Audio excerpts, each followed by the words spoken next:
I think where it all began was with Shareable, which is a global platforming community for sharing. And this was started by Neil Gorfinello from the US. And I believe it was back in 2004, Neil kind of saw a need for people to start sharing, to save the planet, but also to live better lives. And so gave up a career in the corporate world and started Shareable. And Shareable is now the global, I guess, leader in the sharing economy. The Sharing Map project was born out of the desire to put Sydney on the global Sharing Cities network. And over 90 cities around the world have created a sharing map of all the shared resources in their area. So Melbourne has done 2, Adelaide has done 1, and Sydney hadn't done one. And that's what tonight was all about, was creating a map of all the shared resources of Sydney, which we've done. So the way I see it, we need a sharing map for 3 main reasons. So the first one is, I think we can probably all save a little bit of money here and there. And whether it's through making money by renting out your car or some space in your house, or getting rid of some stuff for free, or whether it's saving money by getting someone else's fruit and vegetables or buying secondhand, it's really useful to have all of those things mapped out around your locality. The second reason is that the more we can share resources, the less we need to produce in this world. So really the second reason is all about saving the planet. So we don't need so many cars on the road because we don't actually need a car, we need a ride. We don't need a tool, like we need a hole that the drill can make. So sharing resources makes sense from a planetary point of view. And the third reason is sharing builds better communities.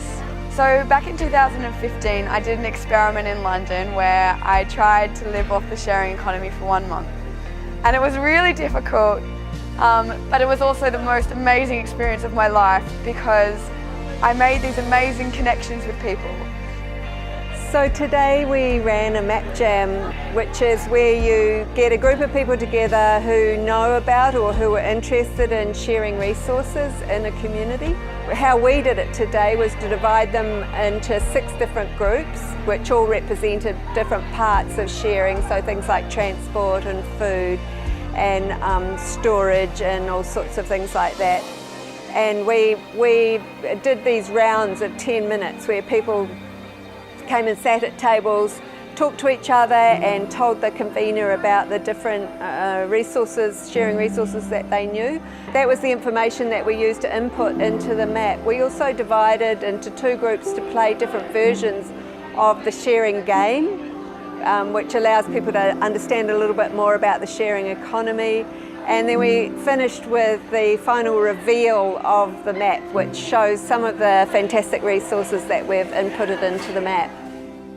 So the greatest thing for me about the Sydney Mapjam was when a whole bunch of strangers came together.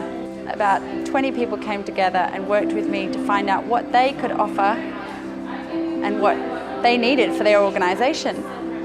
And within 10 minutes, there were so many conversations. One organisation needed to use a baby equipment, and another person needed a volunteer, and they actually talked for the rest of the night. So I really think that the best thing out of the Share Sydney project is the collaboration and how it got others to think about sharing more.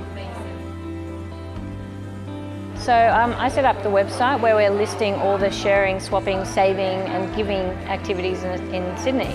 So I think what we found was a lot of people would know about one thing or another, like one of those little book libraries, or they would know about a community garden, but they wouldn't realise how many different things there were in all the different areas and how many of them there are, and they didn't know where they were in their neighbourhood.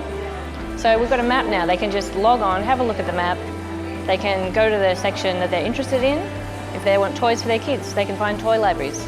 They can find one close to them. So it's just a way that we can all pitch in, because we've actually made it so that they can add new sharing things as well. So we've got about 150 at the moment, but we're thinking it'll probably get to 300 or who knows. People just keep making up these cool new ways to swap and share. It's fantastic. I think today's society, people are finding they're really dissatisfied with the way our cities are governed through top-down governance and privatization and marketization of the public resources and services. So citizens have started to come up with alternative and more communal ways to organize themselves and the city and its shared resources.